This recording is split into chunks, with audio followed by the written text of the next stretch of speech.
来看日本的东京昨办头一届桥本社的世界杯比赛哦，来自欧美等21个国家的参赛者，伫10个的路练，比90分钟内哦，上桥上侪本色，结果是英国队摕到冠军。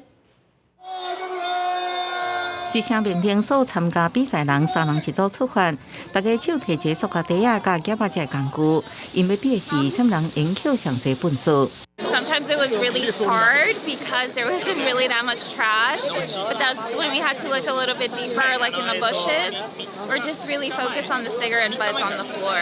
这是第一届桥本社世界杯比赛，有为英国、美国、法国、澳洲甲地主国日本等21个选手参加比赛。比赛规则是90分钟之内，看啥人赢桥上侪本数。参加比赛人伫东京涩谷街路，无放过任何所在，有人为树叶内底找出粉彩，有人变过哪间桥本数，或者是到贩卖机后边挖出几啊个气管啊、甲阿鲁米管啊。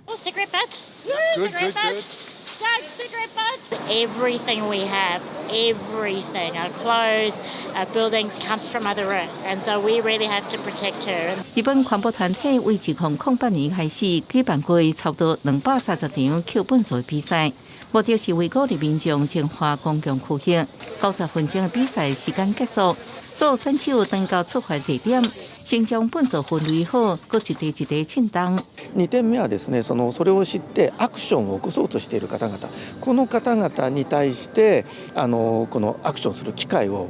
実際に創出する、提供していくということが2つ目の目的となっています。